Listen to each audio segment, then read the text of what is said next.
Hello friends, இன்றைக்கி நம்ம 6 சிம்பிளான பிரேக்ஃபாஸ்ட் எப்படி பண்ணுறதுன்னு பார்க்கலாம்.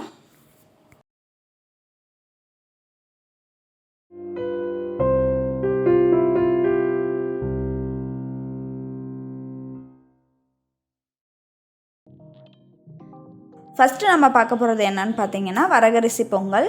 இது பண்ணுறதுக்கு நான் 1 கப் அளவுக்கு வரகரிசி எடுத்திருக்கேன். இதை ஒரு 2-3 டைம் நல்லா கழுவிட்டு ஒரு 10 நிமிஷம் ஊற வச்சுக்கோங்க.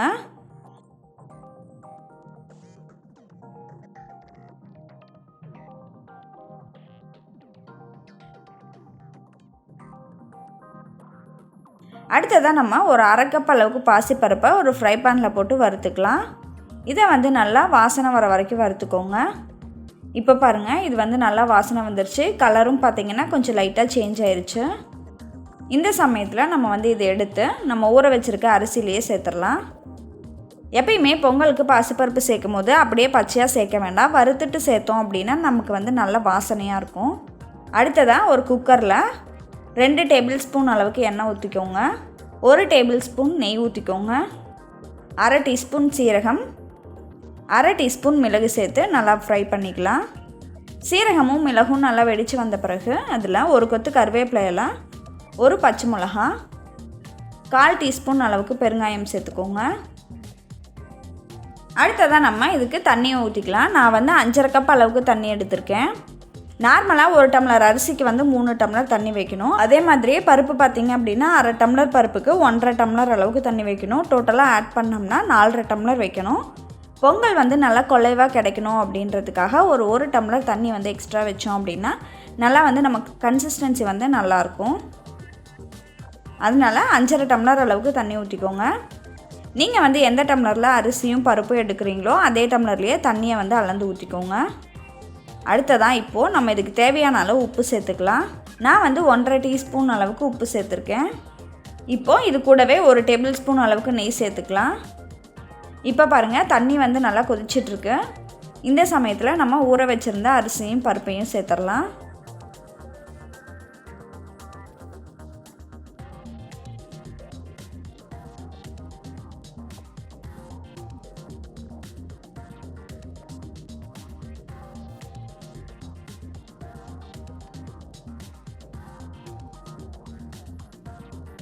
இப்போ குக்கரை மூடிடுங்க. 4 விசில் விட்டு எடுத்துக்கோங்க.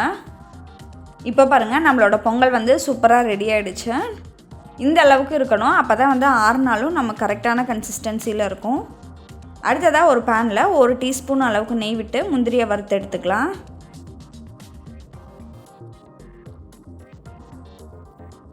இப்போ பாருங்கள், முந்திரி நல்லா வறுத்தாச்சு. இதை பொங்கல் கூட சேர்த்து நல்லா மிக்ஸ் பண்ணிக்கலாம்.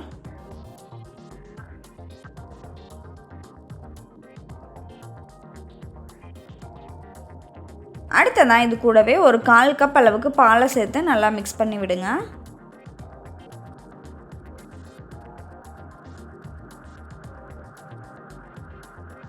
அவ்வளோதான், நம்மளோட வரகரிசி பொங்கல் ரெடி ஆகிடுச்சு. அடுத்ததாக நம்ம கோதுமை ரவை உப்புமா எப்படி பண்ணுறதுன்னு பார்க்கலாம். நார்மலாக உப்புமா கடுகு தாளித்து பண்ணுவோம். இன்றைக்கி நம்ம ஸ்பைசஸ்லாம் ஆட் பண்ணி பண்ண போகிறோம். இது பண்ணுறதுக்கு ஒரு 3 டேபிள் ஸ்பூன் அளவுக்கு எண்ணெய் ஊற்றிக்கோங்க. இதில் ஒரு 2 சின்ன சைஸ் பட்டை, 2 கிராம்பு, 1 ஏலக்காய் சேர்த்துக்கோங்க.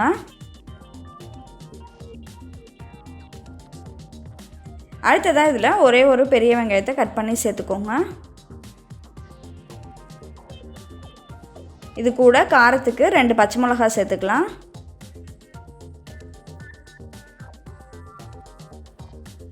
அடுத்ததாக 1 டீஸ்பூன் அளவுக்கு இஞ்சி பூண்டு பேஸ்ட்டு சேர்த்துக்கோங்க. இப்போது இதை ஒரு 5 நிமிஷம் நல்லா வதக்கிக்கோங்க.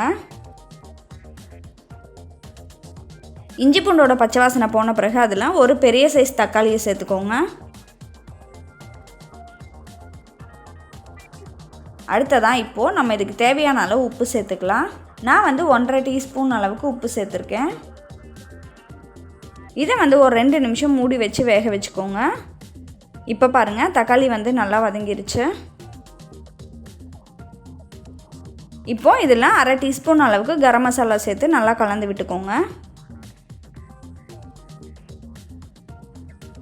இப்போ இதில் 4.5 கப் அளவுக்கு தண்ணி ஊற்றிக்கலாம். தண்ணி நல்லா கொதித்து வர வரைக்கும் வெயிட் பண்ணுங்கள். இப்போ பாருங்கள், தண்ணி வந்து நல்லா கொதித்து வந்துட்டுருக்கு. இந்த சமயத்தில் நம்ம 1.5 கப் அளவுக்கு கோதுமை ரவையை சேர்த்துடலாம்.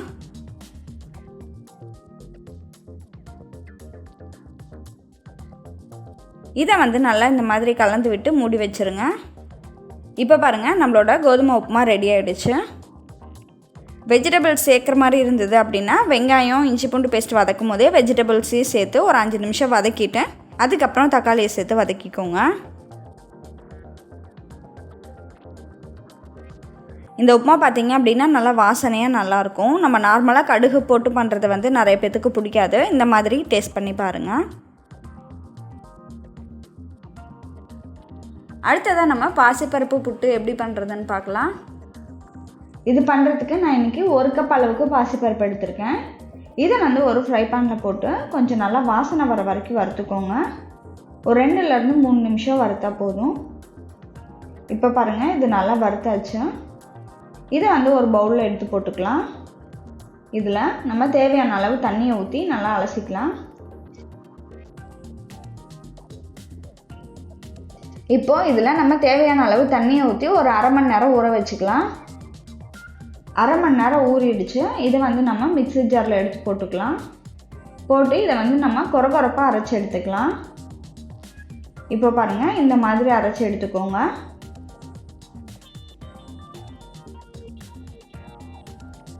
இதை வந்து நம்ம இட்லி பிளேட்டில் எடுத்து வச்சிடலாம்.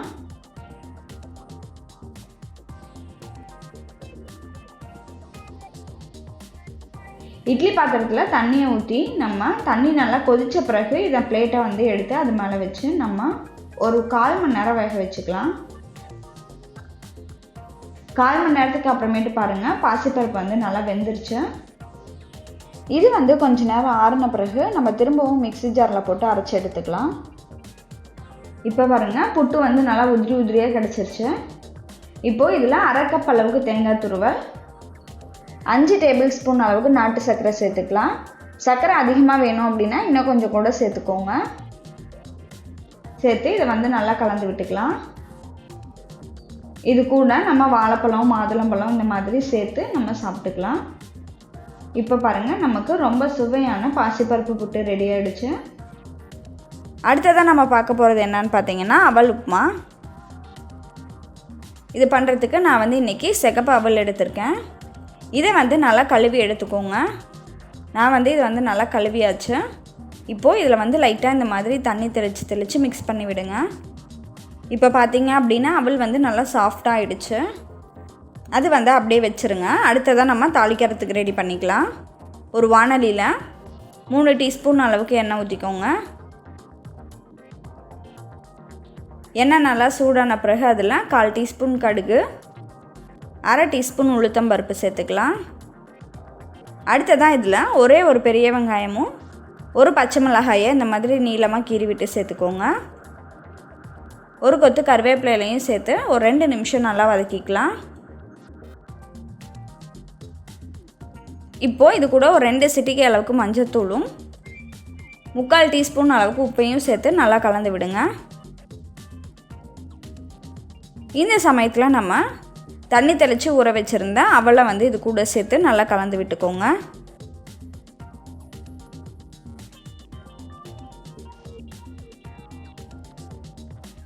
இப்போ பாருங்கள், அவல் உப்புமா ரெடி ஆகிடுச்சு. அடுத்ததாக நம்ம பார்க்க போகிறது என்னன்னு பார்த்தீங்கன்னா ராகி ரொட்டி. இது பண்ணுறதுக்கு நான் 1 கப் அளவுக்கு ராகி மாவு எடுத்திருக்கேன்.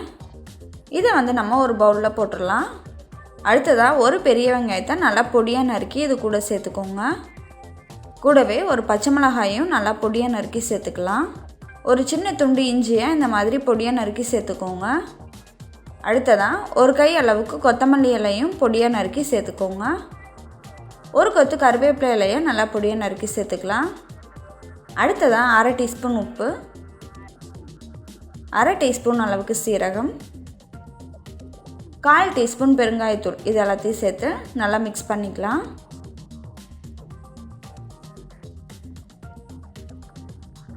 இந்த மாதிரி நல்லா கலந்து விட்டுக்கோங்க. இப்போது இதில் வந்து கொஞ்சம் கொஞ்சமாக தண்ணி சேர்த்து நம்ம நல்லா பிசைஞ்சிக்கலாம். மாவு வந்து இந்த அளவுக்கு ரெடி பண்ணி வச்சுக்கோங்க. சப்பாத்தி மாவை விட கொஞ்சம் தளர்வாக இருக்கணும். அந்த மாதிரி இருந்தது அப்படின்னா நமக்கு வந்து ரொட்டி வந்து நல்லா சாஃப்டாக இருக்கும். ரொம்ப கெட்டியாக பிசைஞ்சிட்டோம் அப்படின்னா நமக்கு வந்து இந்த ராகி ரொட்டி ஹார்டாக தான் இருக்கும். அதனால இந்த அளவுக்கு பிசைஞ்சிக்கோங்க. அடுத்ததாக ஒரு சின்ன வாழை இலையை இந்த மாதிரி கட் பண்ணி எடுத்துக்கோங்க. இதில் 2 சொட்டு எண்ணெயை ஊற்றி இந்த மாதிரி தடவி விடுங்க. நம்ம ரெடி பண்ணி வச்சுருந்த ராகி மாவுலேருந்து ஒரு உருண்டையை எடுத்து இந்த வாழை இலை மேலே வச்சுருங்க. இப்போது நம்ம வந்து கையை லைட்டாக தண்ணியில் நனைச்சிட்டு இந்த மாதிரி தட்டணும் அப்படின்னா நமக்கு ஈஸியாக தட்டுறதுக்கு வரும். இந்த மாதிரி தட்டி எடுத்துக்கோங்க. இதோட திக்னஸ் பார்த்திங்க அப்படின்னா ரொம்ப மொத்தமாகவும் இருக்கக்கூடாது, ரொம்ப மெலிசாக இருக்கவும் கூடாது. ரொம்ப மொத்தமாக இருந்துச்சு அப்படின்னா நமக்கு வந்து வேகிறதுக்கு ரொம்ப லேட் ஆகும். மீடியமான அளவுக்கு இந்த மாதிரி தட்டிக்கோங்க. இப்போது நம்ம ஸ்டவ் ஆன் பண்ணிவிட்டு தோசைக்கல்லை அது மேலே வச்சிடலாம். தோசைக்கல் நல்லா சூடான பிறகு நம்ம ரெடி பண்ணி வச்சுருக்க வாழை இலையை அது மேலே திருப்பி போட்டுட்டு லைட்டாக இந்த மாதிரி எடுத்து விடலாம். இப்போது மேலே கொஞ்சமாக எண்ணெய் ஊற்றிக்கோங்க. நல்லெண்ணெய் ஊற்றுனீங்க அப்படின்னா டேஸ்ட் நல்லாயிருக்கும். இதை வந்து ஒரு 2 நிமிஷம் நல்லா வெந்த பிறகு இன்னொரு சைடு திருப்பி போட்டுருங்க. லோ ஃப்ளேம்லேயே வச்சு வேக வச்சுக்கோங்க. இது வந்து வேகிறதுக்கு ஒரு 4லேருந்து 5 நிமிஷம் ஆகும். பொறுமையாக குக் பண்ணிக்கோங்க. இப்போ பாருங்கள், இது வந்து நல்லா வெந்துருச்சு. இதை வந்து எடுத்துடலாம். அடுத்ததாக நம்ம பார்க்க போகிறது வெந்தயக்களி. இது பண்ணுறதுக்கு நான் 1/2 கப் அளவுக்கு புழுங்கல் அரிசி எடுத்திருக்கேன். இது வந்து சாப்பாட்டு அரிசி தான். 2 டேபிள் ஸ்பூன் அளவுக்கு வெந்தயம் எடுத்திருக்கேன். 1 டேபிள் ஸ்பூன் அளவுக்கு உளுந்து எடுத்திருக்கேன். இது எல்லாத்தையும் நம்ம வந்து ஓவர் நைட் ஊற வச்சுக்கலாம். அப்படி இல்லைனா குறைஞ்சது ஒரு 3 மணி நேரத்துக்கு ஊற வச்சுக்கோங்க. நான் வந்து இதை வந்து ஓவர் நைட் ஊற வச்சு எடுத்திருக்கேன். இதை வந்து நம்ம மிக்ஸி ஜாரில் போட்டு அரைச்சி எடுத்துக்கலாம். சப்போஸ் நீங்கள் நிறைய செய்கிறீங்க அப்படின்னா நீங்கள் வந்து உளுந்தையும் வெந்தயத்தையும் 1 மணி நேரம் மட்டும் ஊற வச்சு கிரைண்டரில் போட்டு அரைச்சிக்கோங்க. அடுத்ததாக அரிசியை போட்டு நல்லா அரைச்சிக்கோங்க. அப்படி அரைக்கும் போது நிறைய மாவாகும், அதே மாதிரியே நல்லா ஸ்மூத் பேட்டராக கிடைக்கும். நான் வந்து இன்றைக்கி கம்மியாக தான் செய்கிறதுனால நான் வந்து மிக்ஸி ஜார்லேயே போட்டு அரைச்சிக்கிறேன். கொஞ்சமாக தண்ணி சேர்த்து அரைச்சிக்கோங்க. இப்போ பாருங்கள், மாவு வந்து அரைச்சி ரெடி பண்ணி வச்சுருக்கேன். இந்த மாதிரி மாவு வந்து நல்லா ஸ்மூத்தாக இருக்கணும். இதில் வந்து நம்ம தண்ணியை ஊற்றி நல்லா தோசை மாவு பதத்துக்கு கொண்டு வந்துடலாம். இது வந்து அப்படியே இருக்கட்டும். அடுத்ததாக நம்ம கருப்பட்டியை வந்து நல்லா நுணுக்கி எடுத்துக்கலாம். நான் வந்து 250 கிராம் அளவுக்கு கருப்பட்டி எடுத்துருக்கேன்.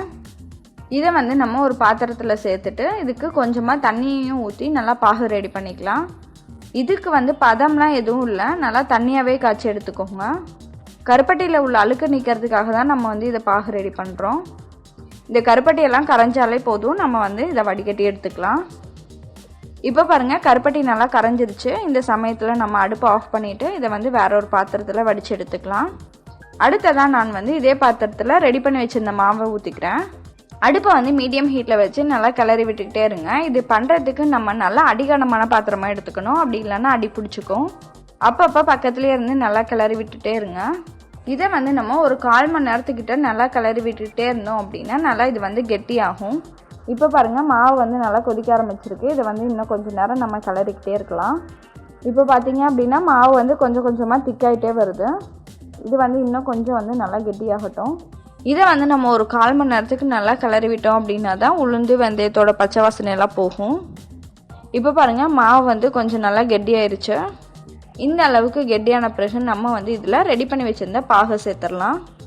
நான் வந்து ரெடி பண்ணி வச்சுருந்த பாகில் இப்போ வந்து பாதி மட்டும் ஊற்றிருக்கேன். இப்போ பாருங்கள், நான் திருப்பி இன்னும் கொஞ்சம் ஊற்றிக்கிறேன். இப்போ வந்து நம்மளோட சர்க்கரையோட அளவு வந்து கரெக்டாக இருக்குது. இதை வந்து நம்ம இனிமேட்டு கிளறி விட்டுகிட்டே இருக்கணும், இது வந்து கெட்டியாகிற வரைக்கும். இது வந்து இந்த அளவுக்கு கொஞ்சம் நல்லா கெட்டியான பிறகு நம்ம இதில் கொஞ்சமாக ஏலக்காய் தூள் சேர்த்துக்கலாம்.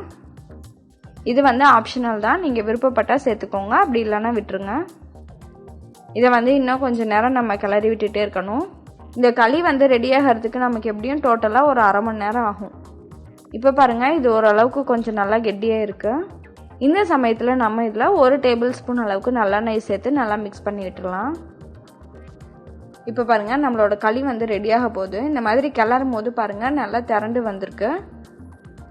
இந்த சமயத்தில் நம்ம அடுப்பை ஆஃப் பண்ணிவிட்டு இதை வந்து வேற ஒரு பாத்திரத்தில் எடுத்து போட்டுடலாம். இப்போ பாருங்கள், வெந்தய களி ரெடி ஆயிடுச்சு. இது வந்து நம்ம உடம்புக்கு ரொம்ப ரொம்ப நல்லது. இந்த எல்லா ரெசிபீஸையும் நீங்களும் உங்கள் வீட்டில் ட்ரை பண்ணிவிட்டு உங்களோட ஃபீட்பேக்கை வந்து கமெண்ட்டில் சொல்லுங்கள். நன்றி.